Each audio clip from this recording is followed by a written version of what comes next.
Para personas inquietas, Capital Radio.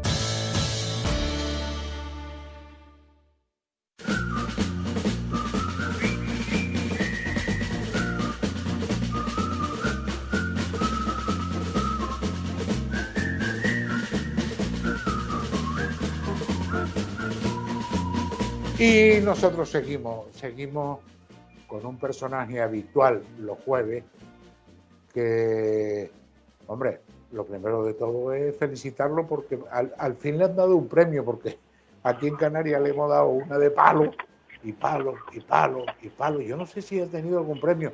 Don Carlos, en Canarias le han dado algún premio, en La Palma desde luego que no, pero ¿en Canarias le han dado algún premio o tiene que ser todo fuera? No, también. Buenos días. Buenos días, sí. Que decía que sí, también me hicieron hijo adoptivo de Fuencaliente y luego socio de honor de la comunidad de regantes de San Andrés y Sauces, y luego me parece que así, lo del miembro del Geoparque del Hierro, sí, me han hecho cosas aquí en las Islas Canarias también. Bueno, pero ¿y lo de Fuencaliente no te lo han retirado? ¿No te han pasado de hijo predilecto a hijo que no puede entrar? El alcalde lo dijo un día en un programa de radio. Dijo que el alcalde, no el que me lo dio, que era Pedro Nolasco, que ese sí era un alcalde, no como el que hay ahora, que es Gregorio Alonso, pero ese Gregorio Alonso sí me dijo en un programa que en cuanto fuera alcalde me iba a retirar el título de hijo adoptivo. Yo le dije que bueno, que si a él le parecía bien, a los foncalenteros también, pues que me lo retirara. Pero no me lo retiró. No, parece ser que no. Sigue siendo hijo adoptivo. Sí, sigo siendo hijo adoptivo. Bueno, y te dieron un premio en Madrid, que nos vas a decir ahora mismo. La última vez que hablamos del premio, no me dijiste exactamente lo de la publicación. ¿Es un libro o es una nota? ¿Qué es? Sí, el premio se llama a un ensayo. Es el premio Mateo Sagasta a un ensayo técnico literario. Y me han dado el premio yo lo que presenté fue una novela en la que describo lo que hace el agua a lo largo de todo su ciclo hidrológico. Pero lo he hecho para que me entienda la gente, no para que me entiendan solo los ingenieros. Lo que he hecho ha sido convertir la novela en un diálogo de una gota de agua que va recorriéndolo todo y va viendo, pues, desde que está en una llanura abisal a 6 o 7.000 metros de profundidad en el océano, luego cuando sube a superficie y se evapora, o cuando luego va en la nube recorriendo, cuando luego llega y choca contra la isla de Tenerife, llueve en forma de gotas de agua, y allí ya la gota pues también te cuenta cómo va por los barrancos corriendo, cómo luego se infiltra, y sobre todo lo que yo quería también, también cuando se mete en una desaladora, cuando se mete en una depuradora, yo lo que quería sobre todo era contar de verdad cómo recorre el agua el terreno. Pero claro, si te pones a contar cómo el agua se infiltra entre una escoria, o cómo la para un almagre, o cómo se mete por las grietas de un basalto, pues puedes matar de aburrimiento a todo el mundo. Pero en cambio lo que he hecho ha sido pues hacer que ella vaya hablando, no es que yo relate la cuestión, sino que lo va contando ella porque va preguntando a sus compañeras. Porque además ella va aprendiendo de todas que le van contando, y va aprendiendo, y mientras lo que ella va a aprender es lo que a nosotros nos enseña. Pero a ella lo que más le preocupa es una pregunta, que es curioso, porque cuando yo hice esto hace 10 años, lo escribí hace 10 años, que ahora te contaré cuando lo escribí, pues esa pregunta hago que la gota de agua se la pregunte, y porque la duda que tiene la gota es si ella se muere o no se muere, porque ella ve que todo muere, pero en cambio el agua no la ve morir, y entonces ella se plantea si es que lo que de verdad pasa es que el agua es eterna. Entonces, fíjate que esa pregunta la acaban de contestar hace escasamente un mes, la gente de la NASA, y lo acaba de contestar, es curiosísimo. Pues esa es el ensayo que me han premiado. pues según dicen, ha sido por original y porque les ha gustado y entretiene bastante, hasta los no entendidos. Vale. Bueno, y mira, ¿y eso lo van a publicar o no? Sí, los premios que dan en estas cosas de asociaciones y demás no son premios que te den, ni te pagan un viaje, ni te dan dinero. El premio es que te editan el libro a todo nivel, ¿no? A color, con hojas buenas y demás. Date cuenta que los escritores que pueden vivir de premios y de la venta del libro, pues son los Alberto Vázquez Figueroa, los Saramago, ¿te das cuenta? Son esos. Los demás mortales no llegamos a ese nivel. Bueno, pero van a editar el libro, ¿no? Sí, lo va a editar la Fundación Mateo Sagasta. Sí. Bueno. Avísame, Mira, para por lo menos a ver si te mandan un par de libros y me dejas uno, o se compra. ¿Eso se puede comprar en una librería? Sí, lo va a editar esa fundación y lo distribuye por las librerías. Ya te lo diré, cuando salga ya te lo diré en qué librerías está. Sí. Date cuenta, te quería contar también que cuando yo escribo ese libro, y ese libro lo escribo igual que el otro, el del por qué el agua del mar es salada. Lo escribo cuando el juez me dice que estaba castigado, y el juez me dice que mientras la sentencia no sea definitiva, que tengo que reintegrarme a la oficina, y me reintegro. Y total, que cuando me reintegro voy a hablar con el director general, que no te puedes imaginar quién era. El director general en ese momento era Juan Ramón Felipe San Antonio. Y entonces llegué yo ahí, la primera vez que yo veía a este señor, y llegué y le dije que llegaba ahí, que me presentaba. Claro, tú imagínate lo mal que le sentó a él, porque que yo volviera otra vez, ¿no? Pues me habían echado a Hacienda, y yo volví otra vez a la Dirección General de Aguas. Entonces llegué y le dije que yo venía a hablar con él porque lo que quería era que me devolvieran las obras que yo dirigía y seguir mi trabajo hasta que me jubilara. Y nada, lo que me dijo que sí, que de acuerdo a todo, y me mandó a un despacho en el que había un montón de muebles, no había ordenador y tampoco había teléfono. Y ahí me dejó sin darme trabajo durante un año y medio que me quedaba por jubilarme. Entonces, como me tenían ahí sin hacer nada, y me aburría, pues entonces lo que hice fue dedicarme a escribir. Entonces escribí el por qué el agua del mar es salada, que en la dedicatoria se lo dedico al que me empezó toda esta persecución contra mí, que diciéndole que le dedico el libro a Juan Ramón Hernández Gómez, porque gracias, siendo consejero de Agricultura, por tanto mi consejero, porque por su especial empeño en dejarme sin trabajo, me dio el tiempo suficiente para escribir esta novela. Y ahora, esta otra segunda, pues tendré que dedicársela a Juan Ramón Felipe San Antonio, porque este también colaboró en la historia. O sea, que las dos las escribiste allí, ¿no? No te dio tiempo de una tercera, ¿no? Sí, no me dio tiempo al tercero porque me jubilé.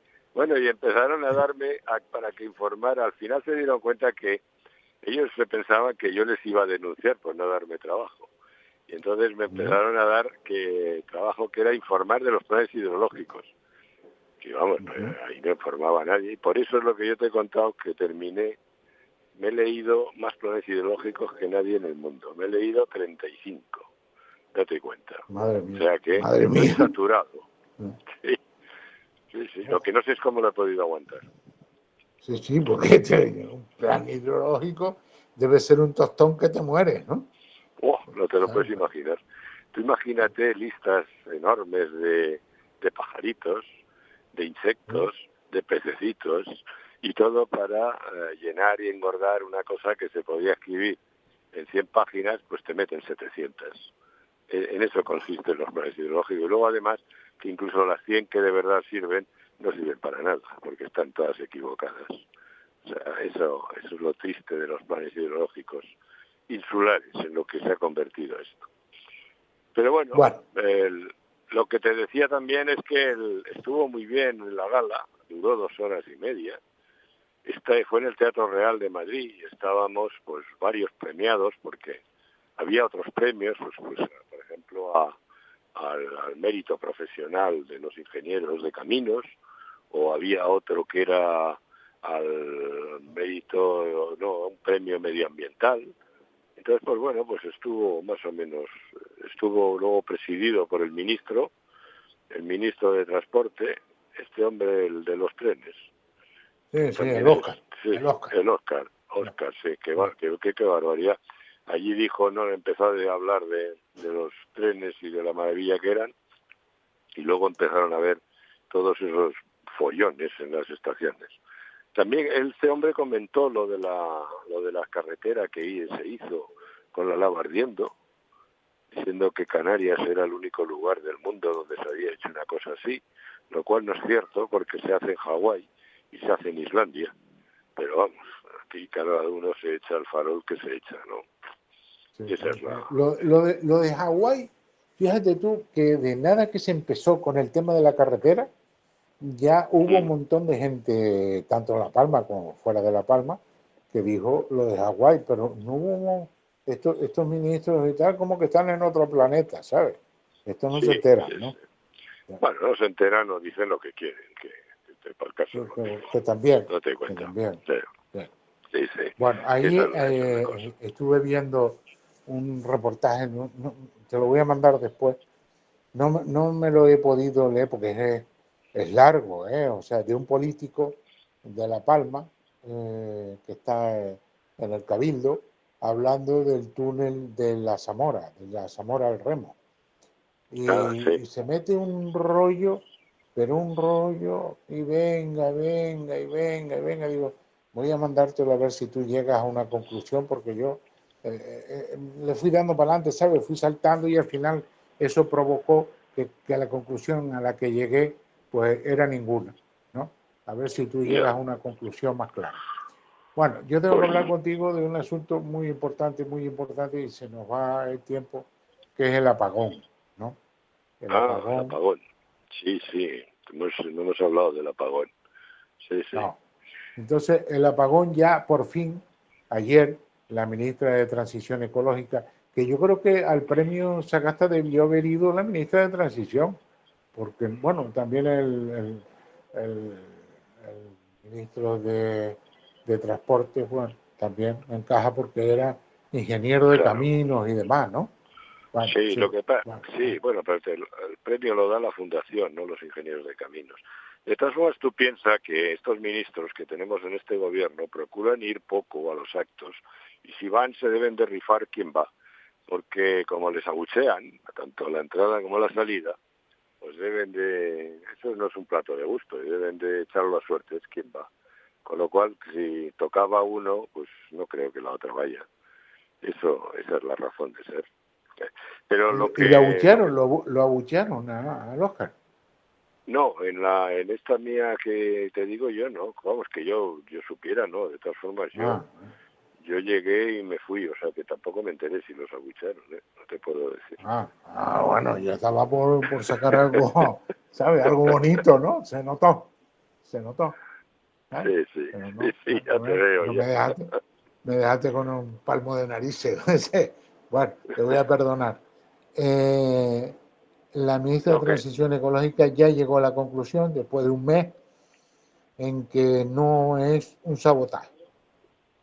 Sí, bueno, eso ya lo hablamos nosotros cuando yo lo hablé con Miguel Ángel. Un sabotaje no podía ser, ya se veía venir. Sabotaje no, lo que pasa es que tienen que dar 40 soluciones o 40 contestaciones y luego ya se quedarán con la que más le convenga. Estaba claro y tú date cuenta que ya no solo las eléctricas, sino hasta Red Eléctrica, que no peca de ser una privada, aunque tenga mayoría privada, ya lo dijo claramente. No, primero, que no es sabotaje, y segundo, la razón es una entrada excesiva de renovables. Date cuenta que en ese momento estábamos a 27 gigavatios y en ese momento estaba el 70% era de renovables. un porcentaje altísimo. Date cuenta que las renovables no son regulables. Entonces, claro, si tú estás en un momento en el que un 70% es de renovables y de repente por cualquier cosa, por ejemplo, o te entra más o te entra menos de renovables que no tienes inercia para poderlo regular, lo que pasa es que entonces si te pone de más, entra energía reactiva al sistema. Al entrar energía reactiva es, pues imagínate que por los cables te pueden entrar, pues eso, los 37 y de repente te entran 5 o 6 más. O como llegaron a decir al principio que habían entrado 15. Entonces es igual lo que te entre. ¿Qué es lo que pasa?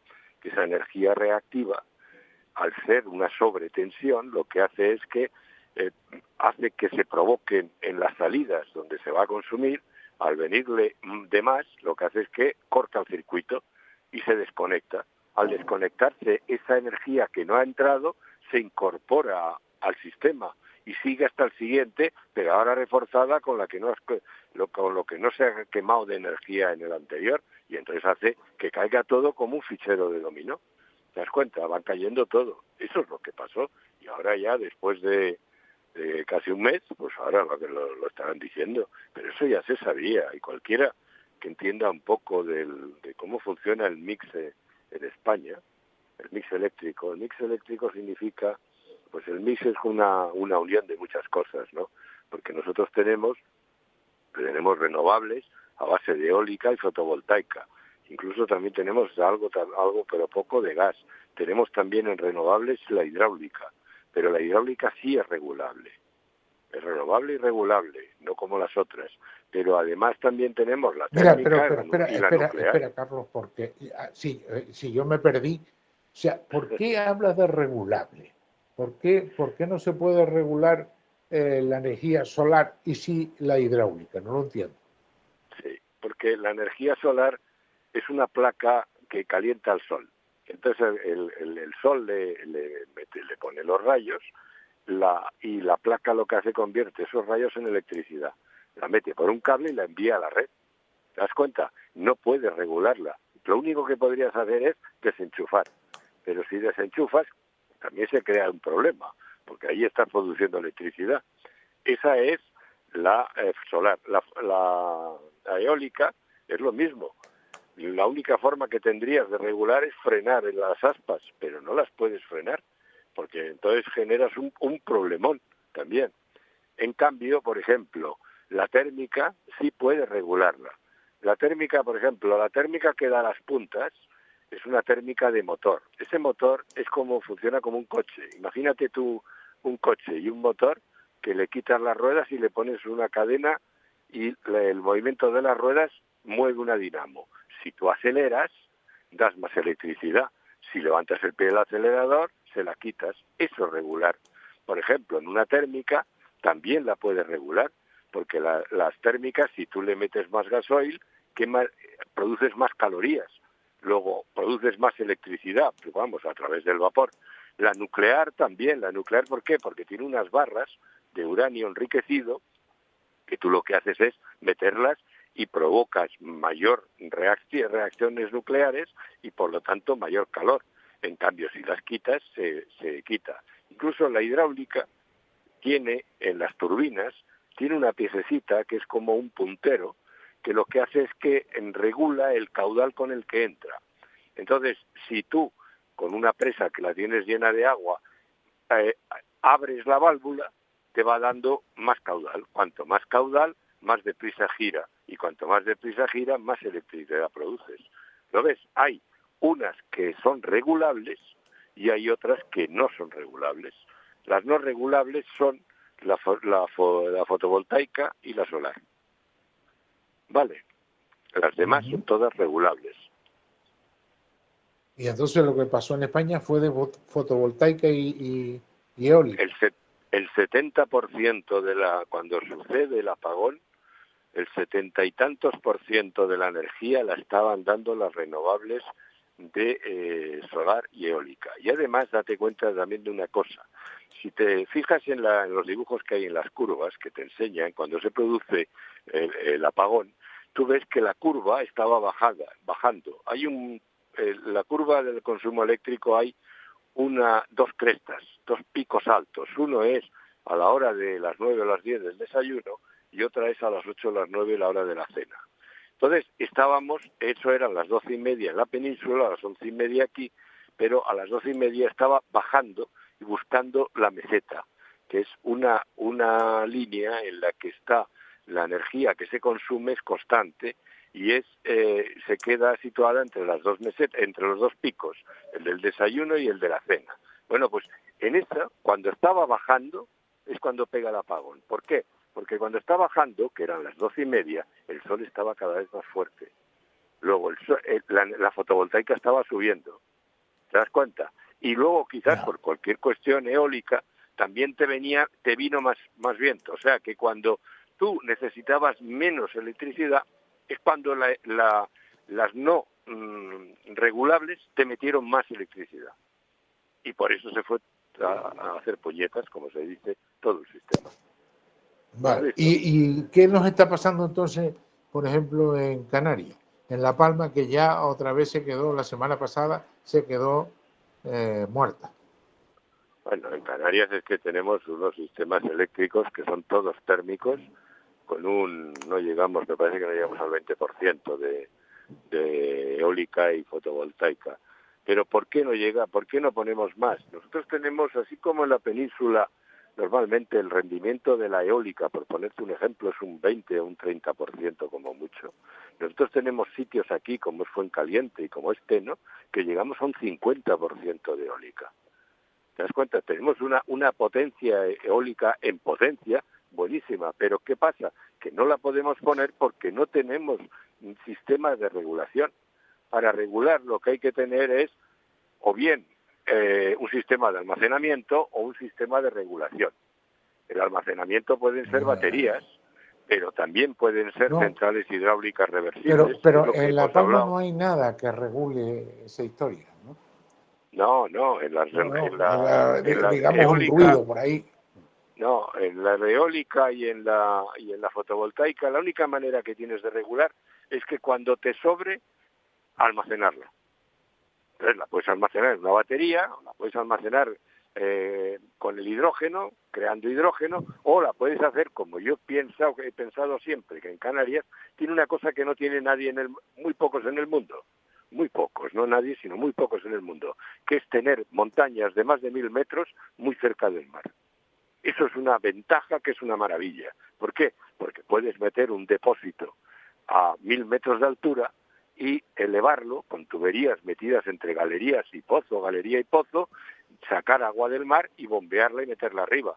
Cuando te sobre energía, bombeas agua de mar y la metes arriba, y cuando te falte energía, sueltas el agua de la presa y por las mismas tuberías que las has subido, turbinas. Y entonces generas electricidad. Pero espera, Carlos, eso no es lo que se va a hacer en Chira-Soria. No, ¿qué va? No, esto es el sistema AVF de Alberto Vázquez Figueroa, que lo tiene patentado. Chira-Soria es lo mismo que La Gorona. Son dos chapuzas que han hecho, que es colocar centrales hidráulicas reversibles, pero como no quieren usar agua de mar, lo que están haciendo es usar agua dulce hecha como mediante una desaladora. Pero además, ellos no usan esas centrales para almacenar agua. La Gorona no almacena agua en el embalse de arriba. Tiene siempre la misma altura. ¿Por qué? Porque lo que han hecho es que las tuberías que unen las dos balsas, la de arriba y la de abajo, ya te das cuenta que ahí ya empieza el problema. ¿Para qué la balsa de abajo si la balsa de abajo la da al mar? ¿Por qué? Porque ellos quieren hacerla de agua dulce. ¿Por qué? Porque ellos no quieren almacenar, ellos quieren solo regular. ¿Cómo lo hacen? Lo que hacen es que ponen una balsa abajo y una arriba y ponen dos tuberías. Date cuenta de dónde está la cuestión. Primero dos balsas y luego dos tuberías, una de subida y una de bajada. ¿Para qué?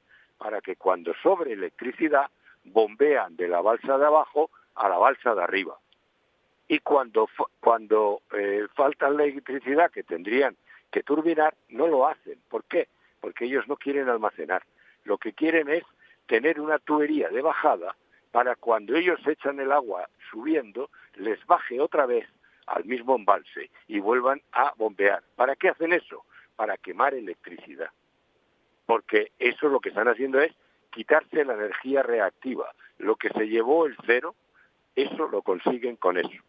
¿Por qué hacen eso? Porque de esa manera, tú imagínate, es que ya es un poco más complejo, pero imagínate que tienes dos grupos para hacer electricidad, dos grupos térmicos, por ejemplo, uno de 5 y luego tienes aerogeneradores por otros 5, 10 gigavatios, por ejemplo, ¿vale? O megavatios, vamos a ponerlo como a nivel de Canarias, 10 megavatios. Y entonces, ¿qué es lo que te pasa? Que de repente tú necesitas 7. Si tienes solo el grupo arrancado, no le das. Tienes que enchufar todos los aerogeneradores que te dan ¿cuánto? Otros 5. Entonces te sobran 3. ¿Qué hacen con esas 3? Lo que tendrían que hacer es almacenarlo, pero ellos no se preocupan. ¿Qué es lo que hacen? Lo queman. Hacen que la bomba bombee para arriba, llega el agua al embalse de arriba y consume la electricidad para no quedarte sin agua en el de abajo, tal y como llega arriba, se va para abajo. Cuando tú veas una central hidráulica reversible que tiene 2 tubos, uno para subir y otro bajar, es que no van a almacenar. Lo que quieren es quemar electricidad. Vale, un poco complejo. Sí, sí. Eso es un poco complejo, pero no sé si nos lo habrán entendido. Sí, y si no lo explicamos otra vez, que no tenemos prisa, ¿sabes? Pero no hoy. Hoy ya se acabó. Hoy hemos terminado. Oye, Carlos, muchas gracias por estar ahí. Hasta el próximo apagón o hasta el jueves. Depende de lo que suceda antes. ¿Vale? Sí, bueno, no hemos hablado de lo penoso que es el estado eléctrico de todas las islas, que de eso también podemos hablar. Eso, ¿vale? Sí, apúntatelo porque el próximo día lo hablamos, ¿vale? Bueno, venga, pues un saludo y hasta el jueves. Un abrazo. Cuídate. A todo el mundo. Y a todos los oyentes, gracias por estar ahí. Estoy contento porque la cantidad de WhatsApp que han llegado quiere decir que nos están oyendo. Eso es una cosa bonita. Hasta luego, Lucas. Ya te puedes ir, Miguel. Capital Radio.